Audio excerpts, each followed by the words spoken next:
je suis ravie de vous retrouver pour ce nouveau numéro de Vie d'en haut. Et oui, c'est parti pour un nouvel hiver et c'est aux Ouches que je vous accueille aujourd'hui. Alors pour vous aider et surtout pour ceux qui ne connaissent pas, les Ouches est un village-station situé dans le département de la Haute-Savoie, tout près de Chamonix et juste au pied du Mont Blanc. C'est vous dire le décor naturel qu'il y a autour de moi, c'est juste magnifique. Allez, à présent, place au sommaire. Mon premier invité, Pascal Paillot, nous attend dans sa ferme. Il sera en pleine traite de ses vaches. Nous parlerons de celle-ci bien sûr, mais aussi de la fabrication de ses fromages. Nous enchaînerons avec un artiste peintre incroyable, Martial Bourlot. Vous verrez, ses œuvres sont stupéfiantes. Nous vivrons un joli moment d'émotion avec Françoise Pailloux, notre mémoire du village. Et en plus, aujourd'hui, chose incroyable, c'est son anniversaire, alors on va fêter ça. Nous clôturerons notre émission avec Monsieur le maire Patrick Doll. Nous parlerons de l'infrastructure du village, des choses qui lui tiennent à cœur, comme l'éclairage, les transports, le recyclage ou encore la gestion de l'eau. Voilà, à présent, vous savez tout, vous n'avez plus le choix, suivez-moi.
Salut.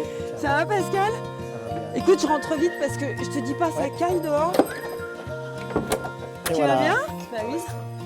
Écoute, ça va? Je suis super contente, merci de m'accueillir dans ta chèvrerie là. Voilà, bah, tu vois, on est en pleine traite. Ouais, Donc on a presque fini. On a encore Ah toutes bah, je suis ces, à la ces bourre. deux séries là, un petit peu. on va les faire ensemble. Ouais, on va Comme le ça faire tu vas me ensemble. montrer parce que c'est la première fois pour moi. On va déjà nettoyer les mamelles des chèvres. D'accord, Vas-y. ça c'est la première chose. Est-ce qu'il y a un produit particulier? Non, à l'eau. C'est l'eau, L'eau. nature. On nettoie, bien que les mamelles des chèvres soient souvent propres. On nettoie, ça évite d'avoir des choses en plus dans le lait. Alors. On fait les premiers jets pour nettoyer le sphincter Ah, de la génial. chèvre. D'accord. Ouais. Ça c'est tout ce que tu fais à la main avant que ce soit avec la machine. Et après, avant que tu mettes les fameux manchons, Elles n'ont pas peur quand elles ont l'habitude. ça leur fait pas mal. Non. Elles sentent juste rien et c'est naturel. C'est comme si c'était fait à la main en fait. Tout à fait. Donc là, on voit, tu vois, que les mamelles sont pleines. Ah ouais, dis donc. D'accord. Et on va voir la différence. Donc là, tu as le lait qui descend ici. Ouais, on voit bien. Voilà. On voit bien. C'est chaud ou pas? Ah ouais, dis Ah donc. oui, là, la température, ça sort entre Température 30, du corps. Je peux 32, toucher? 34. Oui, vas-y. Oh, j'ai les mains froides. T'as vu comme elle a réagi? Bah oui, parce que tu n'as pas l'habitude. C'est énorme la pauvre. J'ai fait Donc peur. voilà, après le lait descend Alors montre-moi. ici, arrive dans le bocal. Ouais. Après, quand il y a à peu près 6 litres, il y a une pompe qui pousse le lait. Là. Donc ça reste toujours comme ça. Tu le changes pas ça. Non. D'accord. Et à partir de là, le lait descend et va dans la fromagerie où on ira tout à l'heure. Ok, là où tu fais toute Voilà. la préparation et la fabrication de tes différents Ouais, fromages. tout à fait. Alors ouais, on va y aller tout à l'heure parce qu'on verra la fabrication. Moi je repasserai bien de l'autre côté pour aller les voir, On va les y aller. petites chèvres. Tu vas me dire combien t'en as en tout? Ouais. Donc là, j'ai 52 chèvres. Il y C'est a pas rien. 11 chevrettes qui sont nées au mois de novembre. Et j'ai 2 boucs. Donc un de 4 ans. Alors On là il voit y en là-bas, a là, un, lui il a 4 ans. 4 ans. Ouais. Et puis un tout petit qui a les cornes qui poussent là. Mais non, le petit bubounet Voilà, là. qui sera le futur papa de la génération du mois de novembre 2013. D'accord. Tu leur donnes des prénoms Quand je suis en colère. C'est vrai. C'est génial. C'est rigolo, elles viennent te faire des câlins, elles viennent te voir, elles te connaissent bien. Est-ce qu'elles sont disciplinées ou C'est un peu pour ça que j'ai pris cette race, parce qu'elles sont un peu collantes. Comme Quelle ça. est la race alors Donc ça, c'est justement la race Saanen. S-A-A-N-E-N. la vallée de Saanen, près de Gstaad en Suisse. Je ne sais pas si vous voyez, Ouais. mais la complicité que tu as avec elle. Et surtout, ce qui est dingue, c'est qu'elle vient de chercher des câlins. Ouais, regarde, sympathique. Limite, elle est jalouse. Et elle me pousse la main comme si c'était mais comme Mais ça, c'est la des chèvre petits chiens. aussi. C'est dingue. Mais tu sais, il y a 2 adages qui sont marqués sur le fronton de mon lit. Ouais. Ne jamais faire confiance à une chèvre. Et quand elles font pas le mal, elles le pensent. C'est pas Ah, vrai. mais ça, c'est... Donc là, on va les faire monter, ça, les dernières. Allez, Attends, on va prendre elle le passe ça. à la traite. Bon, et amène-moi vers ton pacha parce que j'ose pas m'approcher. Si, si, Il tu vas est voir. hyper beau, mais il est quand même super impressionnant. Il y a une Pépère. chose qu'il aime bien. C'est vrai que bon, on Qu'est-ce est que tu sur fais un gabarit. Je Mais non, penserais. tu vas pas le coiffer. Si, regarde. Oh non, Il adore ça. oh non, mais regarde-le. Oh, c'est Regarde. génial. On la pose, regarde. Oh mais non. Ça m'impressionne, sincèrement. Je Ouais, pensais mais pas il qu'il faut, y avait parce une que telle tu sais, il complicité. fait 100 kilos. Si Ah oui, jamais quand ça même. lui vient l'idée de Ouais, de me mettre un coup de corne. Tu sois gentil, mon pas pacha. que tu n'arrives pas à le manipuler, c'est Ouais. vite un petit peu la galère, quoi. Ils te connaissent super bien. Ils te sentent. Comment ils te reconnaissent À la en voix. fait, à la voix? Et puis Oh, tu sais, c'est regarde, beaucoup avec il les fait habitudes câlin. aussi. Surtout Oh avec les non, c'est habitudes un génial. petit peu, quoi. Oh, j'en reviens pas.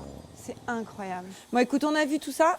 Est-ce que tu m'emmènerais pas maintenant à la fabrication du fromage? Ouais. Comme ça, On va- on continue sur notre petite Pas de souci. lancée. Ça marche. Oh, regarde, je te fais un petit câlin. Salut, Pacha.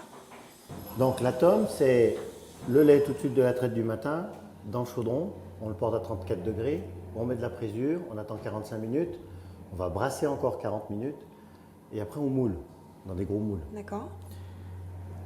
Là par contre, tu as ce qu'on appelle des lactiques. Les lactiques, on ne réchauffe pas le lait, au contraire, on récupère le lait, on baisse la température à 21 degrés, qui est une plage intéressante pour l'acidification, tout ça.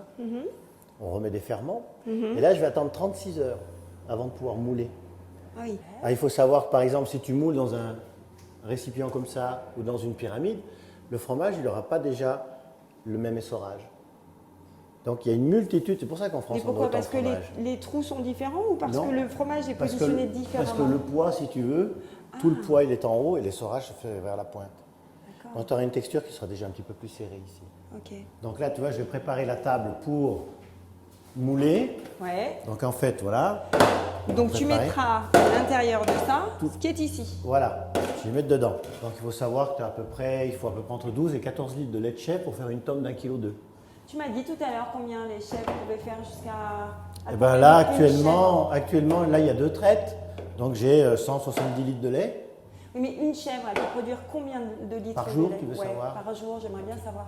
Au début de la lactation, c'est-à-dire quand elles ont mis bas, il y a des chèvres qui font 4 litres, 3 litres 8, 4 litres, et tu finis 300 jours plus tard à 1,5 litre, 1,8 litre. C'est pas constant, hein? Ah ouais, je pensais que c'était constant. Non. Tu perds environ 10% chaque mois Oh, dis qui donc. passe.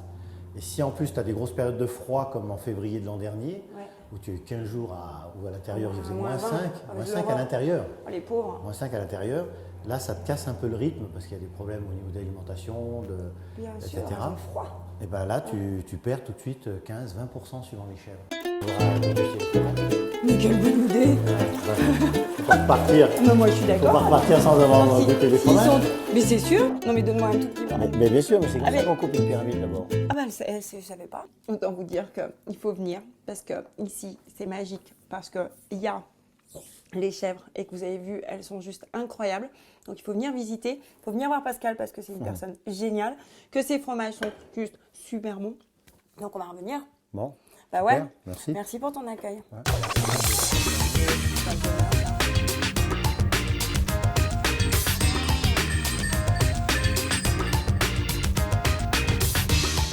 J'arrive chez Martial Bourlot, mon artiste peintre incroyable, vous allez voir. Il fait des trucs de dingue. Allez, on est vraiment chez lui, hein. On va essayer d'aller voir l'atelier et tout. Je vais toquer comme je fais d'habitude. Et c'est marqué, hein. Merci de bien vouloir quitter les chaussures pour entrer. Donc, je vais défaire tout ça. Salut Martial! Bon, Comment c'est va marqué, hein. Ah oui, c'est marqué. Alors, tiens. tu sais quoi, c'est normal, je vais rentrer et je quitte ça tout. Mais oui, je vais te passer Parce que quelques juste pompes hein, pour Ah bah, monter à royal, l'atelier. parce que là, il fait juste super froid. Alors Martial, tu m'amènes où là? Là, je t'amène dans mon atelier. Je m'amène aussi en Tu même t'amènes temps. aussi en même temps, on a bien Voilà. fait de venir tous les deux. Dans Ah, mon petit univers magique. C'est là que ça se passe. C'est là que ça se passe, la création, dans ce tout petit atelier. incroyable. où j'ai tout sous la main. Voilà pourquoi c'est très agréable aussi d'avoir un tout petit atelier. Super, super. Tes œuvres sont vraiment assez stupéfiantes dans l'ensemble parce que ton univers est dingue, on va en parler. Je voudrais juste, puisqu'on est à l'atelier, que tu me dises comment tu démarres, parce que là je vois qu'il y a un dessin. Voilà, En fait, alors avec les perspectives. et je tout. pars d'abord d'une idée que je peux avoir dans ma cour ou dans la montagne. Je fais des petits croquis tout petits et ensuite je m'enferme dans mon atelier pour créer. De ce petit dessin que j'ai fait, je réalise un grand dessin qui va être du format du tableau. Je fais ce dessin pour éviter de faire l'erreur sur la toile. Je dessine de manière assez précise. Tu sais exactement Je sais exactement la couleur, les que tu formes. vas mettre. Et tout est défini auparavant. Voilà. Alors- C'est avant tout une création mentale, la peinture. Et pour moi. oui, Et de cette manière-là, je prépare toutes mes teintes qui correspondent à tous mes dégradés. Et tout est préparé auparavant, de manière à ce que quand je commence à peindre de manière très très précise, je ne revienne pas sur les couleurs. et tu ne perds pas de temps. Et je ne perds pas de temps. Voilà. Parce que là, le détail est tellement important chez toi. J'imagine que tu peux mettre combien de temps pour faire un tableau? Ou pour faire un tableau, ça m'est arrivé de passer 4 mois sur un tableau. Oh là là, c'est Ouais. dingue. Mais j'adore la précision parce que justement, c'est la photographie de mon imagination. Donc il faut Exactement. qu'elle soit reproduite de manière relativement photographique. Absolument. D'où ces petits pinceaux, parce que là, il y en a plein. Hein. Ah, il y en a plein. Toutes les couleurs, toutes les tailles. Ah oui, oui. Oh, Chaque c'est pinceau a génial. son utilité. Celui-ci, il est juste incroyable. Je croyais que c'était juste pour la déco, mais Non, c'est du vrai. celui-là, oui. Tu as besoin Mais- de te mettre un 1m50 comme Dali, comme ça, qui faisait ses... Oui, non, non, Hein? pas du tout. Non, alors Pas dis-moi. du tout. En fait, celui-là, je le mets au bord de la toile et il me sert à m'appuyer Ah, dessus pour faire c'est des ton dégradés. support. Voilà, c'est un support, ni plus ni moins. D'accord? D'accord. Ok. Oh, on va tout savoir. Ce que je suis en train de faire, ce sont des colonnes, hein, parce que je suis en train de mélanger la montagne avec une cathédrale. Je considère que la montagne est une cathédrale assez magique. J'adore travailler la montagne parce que je la trouve magique, puissante, énigmatique. Et c'est un univers qui est à la fois très humain et très, très spirituel, quelque part. Et j'essaie de mélanger tout ça dans ma peinture, justement. Eh ben moi, je rencontre un sacré artiste. Je peux te le dire, sincèrement. Je suis scotchée. On va descendre et on va continuer à voir tes œuvres pour de vrai avec les cadres, parce que eux aussi font partie de ton univers. Tout à fait. Allez, go. Je m'éclate avec mes cadres. Emmène-moi. Je voulais qu'on parle de ce tableau sculpture. Et oui, c'est un mélange entre la sculpture et la peinture, un petit peu. Ouais. C'est une pièce un petit peu spéciale, où on y retrouve une abeille, On est bien d'accord, Qui est c'est tout en toi bois. qui as sculpté ça. tout à fait, Donc qui a tu été es sculptée. Un artiste juste hyper complet. J'ai voulu pousser justement le réalisme en apportant la troisième dimension. Mais Voilà. je vois. Et tes Mais- tableaux n'ont pas que ça. Ils ont aussi J'ajoute tes aussi cadres. du relief dans les cadres, bien Ah, sûr. Montre-moi ça. Eh oui, Montre-moi ça. car j'aime bien Il est éclater les cadres. D'accord, donc toi tu vas en plus découper tes cadres et travailler. Ah là là, regardez les détails. On voit les cristaux qui sont ici, incrustés dans le cadre, notamment là. Et Ils font juste partie intégrante de la toile. Voilà, ils font partie intégrante de la toile. C'est dingue. Et moi, j'aime pas tellement enfermer les toiles dans un cadre parce que j'ai envie que l'esprit de la toile, quelque part, puisse s'échapper. Elle a besoin de vivre, la toile. J'étais ravie, Martial. Merci. Bonne continuation parce Merci que tu as du beaucoup. boulot là-haut. Hein. Ah oui, les pinceaux Allez. m'attendent.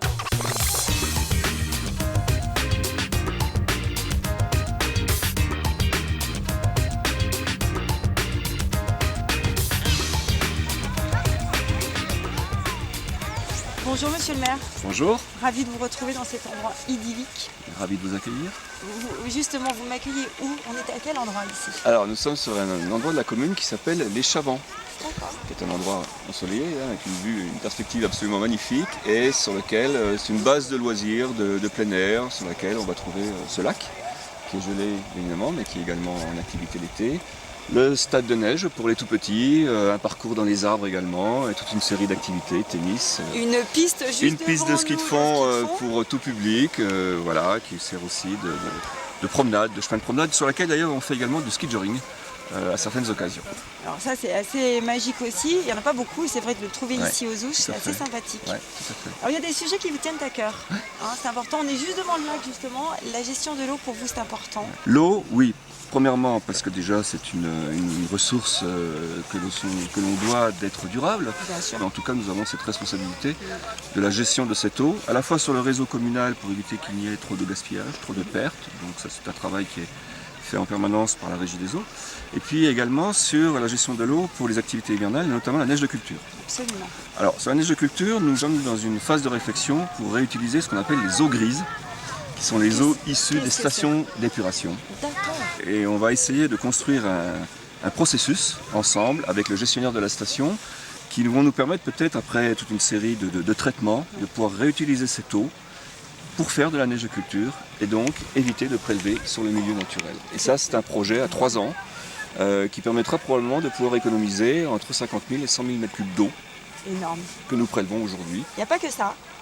Je rebondis sur autre chose qui est notamment l'éclairage. Oui. Alors en fait, l'éclairage, c'est, de façon plus générale, c'est l'énergie. Comment doit-on aborder le problème de l'énergie, de l'économie d'énergie, de l'efficacité énergétique sur le territoire communal? Essayer de travailler à faire en sorte, à aider les gens à avoir une meilleure efficacité énergétique dans leur construction, dans leur rénovation. Un exemple, la nouvelle mairie des Ouches, on est passé d'un ancien bâtiment qui consommait 150 kWh au mètre carré par an à ce nouveau bâtiment que vous avez vu qui consomme 50 kWh Ah oui. par mètre carré et par an, c'est-à-dire 3 fois moins. Très bien. C'est pas fini. Non.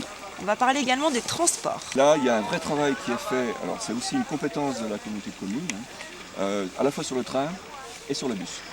Sur le train, puisqu'on a la chance d'avoir une épine dorsale de ce train qui va du Fayet jusqu'à Martigny, qui passe par les Ouches, Sarros, les Ouches, Chamonix, Valorcine.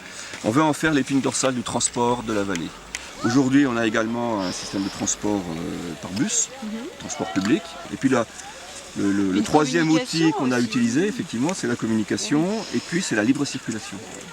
En fait, tout résident de la commune des Ouches, que ce soit résident permanent, touristique, à partir du moment où il passe une nuit, il peut bénéficier de ce qu'on appelle une carte d'hôte qui lui permet de circuler gratuitement sur le train et sur le bus lors de son séjour.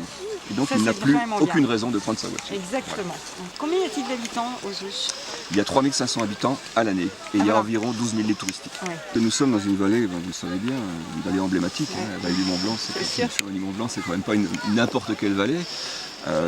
Donc nous avons aussi cette responsabilité devant à la fois les populations locales, devant, je dirais même l'ensemble des citoyens. On a une responsabilité quasi internationale sur le sujet du fait que nous avons le Mont-Blanc qui est au-dessus de nous, et donc qui nous oblige à être vraiment, innovants, performants, et 3, toujours, je dirais aussi, à la pointe, à la pointe de tous les sujets environnementaux. Je vous remercie. Je vais vous laisser pour aller rencontrer une dame incroyable qui est la mémoire de votre village, une des mémoires de votre village, Madame Françoise Paillou.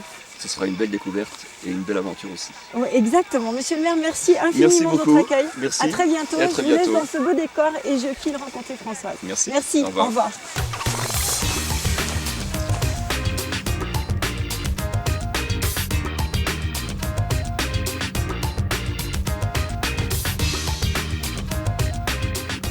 Solange, merci infiniment de nous accueillir chez vous dans votre chalet aux Ouches.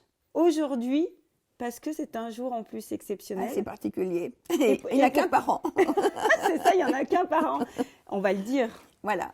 Alors, c'est parce que je suis née dans une ferme aux Ouches, un 22 janvier 1936. Voilà. Voilà. Et aujourd'hui, c'est le 22 janvier. Et aujourd'hui, c'est le 22 janvier. Et c'est votre anniversaire. Voilà. Donc déjà, J'ai je donc vous souhaite 77 ans. Ah, c'est magnifique. Donc on souhaite un très joyeux anniversaire à Solange aujourd'hui. Voilà, Merci du fond du Gloria, cœur. merci beaucoup. Je vous en prie. Je suis née dans cette ferme, Voilà, on à est l'Essert. Vos C'est souvenirs. à 2 km de là, donc tout près du centre des Ouches, de l'Office du tourisme, de la mairie. Et puis, ce qui m'a le plus marqué, c'est qu'on avait comme voisin dans notre quartier un grand alpiniste qui s'appelle Lionel Terret, Ah oui, effectivement. qui est venu par amour de la montagne. C'est venu la guerre, il a loué une ferme. D'accord. Sa maman lui a permis d'acheter avec un petit peu d'argent 4 vaches. Mhm. Et il avait un âne. Et chez nous, on n'en avait pas. Vous aviez les vaches, vous aviez Alors, la ferme, mais on pas... avait que 2-3 vaches, on n'était pas très fortunés non plus, mais ça permettait de vivre à la famille, voilà. Et tous les jours, on allait chez Lionel, et il a même fait des photos. Alors, j'ai revu la photo sur son livre, Les conquérants de l'inutile. Que vous nous avez préparé. Voilà, il est là. Je vous le montre, Lionel Terret, Les conquérants de l'inutile, où effectivement on vous retrouve. Voilà, la première. Vous êtes la première petite fille blonde là, qui est sur l'âne, justement. Avec mes petites couettes. Avec vos petites couettes, c'est très très mignon. Et ça, je l'oublierai jamais. Du reste, Lionel, on a toujours beaucoup aimé le suivre dans sa vie, bien qu'on ne se voyait plus. Hein. Et puis, ma foi, on a grandi, il a fallu aller à l'école. Et bien sûr. Il y avait 2 écoles au centre du village et d'autres classes dans les hameaux. Maintenant, toutes ces petites écoles sont fermées et tous les enfants vont à l'école, au groupe scolaire. Bien sûr. Voilà, au centre. Et on allait à l'école à pied. On allait acheter le pain en sortant parce que la boulangerie était à côté. On rongeait un petit peu le pain en cours de route parce que vraiment, on avait toujours faim. C'est ça. Vous le faisiez chez vous, le pain, par exemple? Non, on ne faisait pas le pain. Sauf pendant la guerre. On ne manquait pas de grand-chose. Les parents avaient un jardin, avaient des bêtes. Donc, Vous faisiez avec ce que vous aviez. avec ce qu'on avait. Voilà. Mais vous, ce qui vous ayant apportait. du lait, on avait du beurre, on avait du fromage. Mais ce qui nous manquait, c'était le café, la farine, ces choses-là. Ah oui. Alors, mon père plantait du blé Pour pouvoir faire la farine. pour faire de la farine. Et pour faire de la farine, on n'avait pas de moulin, Zouche. Moulin à vent. Alors, on faisait ça dans le moulin à café. Non, chez vous, Chez directement nous, à la ferme. chez nous, oui. Ah oui, dites donc. Oui, dans le moulin à café. Alors ça, c'était souvent mon lot parce que mes frères allaient dans le jardin, avaient d'autres choses à faire, ils s'occupaient des bêtes. Et puis on allait à l'école quand même, il ne fallait pas qu'on fasse que des choses à la maison. Bien sûr. Mais c'était assez difficile de moudre ce blé, c'était un mauvais souvenir ça. Mais après, on avait un gâteau à 4 heures, alors, bon, Alors c'était ça la compensait. récompense. Voilà. Ouais, c'est ça, c'était la récompense. Ouais. Comment vous faisiez quand vous étiez enfant pour aller à l'école en temps de neige, comme aujourd'hui on a un temps incroyable où on sait qu'il y a beaucoup neigé. C'était pas forcément évident, j'imagine. Comment étaient c'était pas- vos équipements, par exemple? Ah, notre équipement était très sommaire. Hein. Eh oui. On avait des chaussures, ça s'appelait des galoches. Donc Qu'est-ce que sont les une semelle de galoches? bois assez épaisse, Mhm. une tige en cuir, des œillets, un lacet de cuir. Ouais. Et dessous, on avait des clous. Oh, pour ne pas glisser. C'était pour ne pas glisser D'accord. et pour pas trop user sa semelle de bois non plus. Il fallait la protéger, la semelle de bois. On avait un monsieur aux ouches qu'on allait voir assez souvent, il était ami de papa. Et il faisait les clous. Il faisait les ailes de mouche, il devait s'appeler Girardi, si j'ai un bon souvenir. Qu'est-ce que c'est que ça, les ailes de mouche? Mais c'est le clou qui a la forme du bord de la semelle. D'accord. Et C'est ce qu'on appelait les ailes de mouche. oui, Je ne savais pas que ça s'appelait comme ça. Ça vous évitait de glisser. Oui. Et vous mettiez vos pieds nus. Non, quand même. ah non, vous aviez des vos grosses chaussettes, parce que maman avait des... Elle tricotait. Elle tricotait, elle filait la laine et Ah oui. Pourquoi? Parce que vous aviez des moutons aussi à l'époque? on avait 2 moutons, oui. Voilà. Et puis peut-être, elle pouvait en acheter, Ouais, hein, ouais. s'en procurer avec des échanges. Je donne ça, tu me donnes ça. Mais bien sûr, ouais. Mais c'était de la laine de mouton assez chaude. Hein. C'était des vêtements des pullovers en laine de mouton. On n'avait pas froid. Hein. C'était très chaud du très coup. chaud. Alors vous partiez avec vos galoches, vos Et vos puis on avait pulls. des ballons, jusque-là avec un élastique, comme un porte-jartel. Uh-huh. Et c'était des bas qui grattaient un peu quand même. Hein. Ouais, en laine. C'était pas très souple. Mais on avait chaud. On avait ça. C'était l'essentiel. C'était l'essentiel. Et après, quand Oui, il y oui. avait de la neige, alors comment vous faisiez? Parce qu'il n'y avait pas les ratraques qu'on a aujourd'hui. Ah non, l'île de Chasse-Neige. Mon Dieu, mais oui. On avait un monsieur des Ouches qui venait depuis les Ailloux, qui descendait toute la route et qui avait avec son cheval, il avait une herse en bois. Uh-huh. Et notre plaisir, c'était de monter sur la herse parce qu'elle adhérait bien mieux. Ah bien sûr, ça appuie. Et puis ça faisait un chemin beaucoup plus large. Ah, donc c'était l'office, enfin c'était comme un chasse-neige en fait. C'était comme Derrière le principe du chasse- chasse-neige, si vous voulez. Excellent. Ce sont des souvenirs qui ont quel, j'ai envie de dire, degré d'émotion pour vous? Eh bien, ils ont de la valeur. Mhm. Ils ont une valeur parce que je me dis que tout ce qu'on a vécu, je ne regrette rien. Non, c'est bon. Absolument rien. Nous, on va vous faire une petite surprise. Oui, parce que je vais appeler mon collègue Yvan Axel, qui est notre régisseur aussi sur Montagne TV, en tous les cas pour l'émission de Vie d'en haut. Et voilà, on voulait vous faire une petite surprise ensemble. Et comme aujourd'hui, c'est votre anniversaire, Oui. on voulait partager ça avec Oh, je sais vous. pas. Vous offrir une petite plante en souvenir de Montagne Oh là TV. là. Voilà, tout ça c'est pour vous. On laisse ça comme ça parce que ce sont des vrais gâteaux. On pourra les déguster après. Après. Allez, Voilà. Solange, joyeux anniversaire. Merci Floriane, merci à vous deux, merci beaucoup. Je vais souffler. À soufflons. Allez-y. Voilà. Bravo, merci. Je vais souffler.